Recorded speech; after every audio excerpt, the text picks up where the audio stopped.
Hi, I'm Jewel with Beau's Bridge Club Animal Rescue, and today we're going to talk about how to take care of your dog or cat.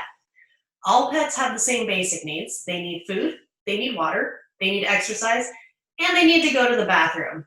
This is true whether you have a dog or a cat or even something a little stranger like maybe a bird or a hamster or a snake. But today we're going to focus on taking care of a dog or a cat. Let's start with dogs, and I have a friend to help us with that. Hold on one second. This is my friend Jojo. Say hi, Jojo. So Jojo's gonna help me out today. First of all, your dog should have access to clean, fresh water all day long. So that means not dirty water that they've slobbered in for like a week, and not really old water, and not a really dirty water dish. So you wanna make sure that your water dish gets regularly cleaned, and that if the water looks dirty or is more than a day old, that you dump it out and you refresh it. If your dog drinks all its water, make sure you fill it back up, because just like you and me, they get thirsty, and when they're thirsty, they need some water. Some dogs like to have their food the same way they like their water, so they have access to it all the time. Jojo here is a little bit of a piggy. If I gave him food all day long, he'd eat all day long. He would never stop eating. So for Jojo, we have to do it where we feed him once in the morning and once in the evening a specific amount of food. Jojo's lucky in that right now he gets some wet food because he recently had to go to the doggy dentist and he had a few teeth pulled. So he gets some nice soft wet food, which he loves to eat. There's also a different kind of food that's a drier, more little puck shape that is called kibble. And that's what Jojo usually eats. But I think he likes the wet food better. So we may be rethinking that. All dogs need to get some exercise to stay healthy and strong. Most dogs love to go for walks, even bringing out the leash or saying the word walk, and they'll be wiggling their little tails by the door, ready to go. Some dogs actually don't like walks. So for those dogs, there's other options like playing fetch, or if you have a large yard, they can go for a run around the yard. And if they like other dogs and they get along really well with them, you can take them to a dog park. If you have more than one dog, maybe they'll want to go outside in the yard and play with each other. If you don't have a yard, maybe you live in an apartment, make sure that your dog does get to go for a walk at least once a day, because just like you and me, they don't like to stay home all day long. They want to get outside and they want to play. Last but not least, certainly not least, is taking care of the dog's bathroom. For most dogs, they just go to the bathroom outside. Sometimes that's your own backyard, and sometimes that's while you're out on a walk. If it's your own backyard and they go number 2, you should ask your mom or dad how they want you to clean that up. Some parents like it to be cleaned up the moment it happens, and some parents like it to be cleaned up every once in a while, a few times throughout the week, so that it doesn't get all gross in the yard. Just depends on what they want, and you should listen to them. If you're out on a walk and your dog goes number 2, and you are maybe at a park, or maybe they did number 2 on a neighbor's lawn, you should grab what's called a doggy bag. And this is not the same kind of doggy bag you get at a restaurant. This one's specifically for cleaning up dog poop. So you put it on your hand, and you scoop the poop in your hand with the bag on it, so you don't touch the poop, and then you wrap the bag around the poop and you tie it in a knot. And then when you get home, you just throw it in your outside dumpster.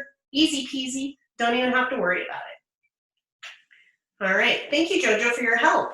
Let's talk about cats. I have a friend here to help me talk to you about cats. Her name is Nibbler. Say hi, Nibbler.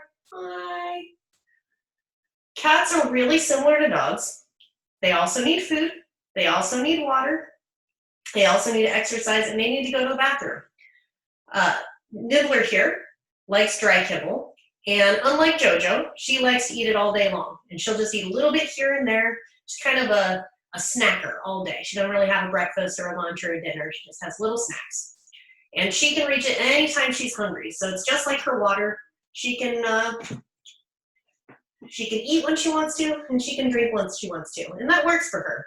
There are some cats who still need the same sort of thing that we do with Jojo, where they get one meal in the morning and one meal at night. And just like dogs, cats also have dry food called kibble and wet food that comes in a can or a container. Just like dogs, cats also need exercise. But unlike unlike dogs, most cats don't really like to go for a walk. If your cat likes to go for a walk, by all means, make sure that they are safely harnessed in and take them on a walk. But most cats, just like Nibbler here, not huge fans of being walked on a leash. For them to get exercise, they prefer things like chasing ribbons, or maybe a mouse toy, or maybe one of those little plastic balls with a bell in the middle. And that is usually plenty of exercise for a cat. They kind of like to do their own thing for the most part anyway, and they'll just, when they feel like they need to exercise, run through the house. Sometimes at 2 in the morning. And that's what Nibbler loves to do. So when she's not running through the house in the middle of the night, we do have some ribbon toys that she loves to play with, and she'll just go a little crazy, having a ball playing with the ribbons. A cat's bathroom is also different than a dog's. Dogs like to go to the bathroom outside, and if you have an outdoor cat, they will take care of themselves. That's not a problem. If you have an indoor-outdoor cat, or just an indoor cat though, you need what's called a litter box, and that's where they go to the bathroom. A litter box is a box that has what's called litter in it, and that is basically little granules of clay that kind of look like sand, and when they go number 1 in it, it clumps it all up so that you can later come through and scoop it out. And when they go number 2, it dries it out, so it's also easy to scoop out. You will need to scoop out a litter box at least once a day. If you have more than 1 cat, it's usually more than once a day. But it's really easy to do. You just scoop anything that clumps together out of the litter box and put it into some sort of plastic container like an old grocery bag. And then you take it to the outside trash so it doesn't stink up inside your house. And it's easy as that. Just tie it up, throw it out. It's a big responsibility owning a pet and making sure that all their chores are taken care of. So when you're asking your mom and you say, please mom, can I please have a cat? I promise I'll take care of it. Or when you go to your dad and you say, Dad, please, can I have a dog? I'll promise I'll do everything and you don't even have to do anything. You should know what that means. That includes making sure that they're fed, making sure that they're always watered, make sure that they get lots of exercise, and yes, you even have to take care of the poop, and that's really important. But even with all the hard work that pets are, I think that my pets have added joy to my life and are some of my best friends. And it'll probably be the same for you. So make sure that you're taking care of them. And I hope this helps you understand a little more what you need to do to take care of them. Thank you guys so much. Bye.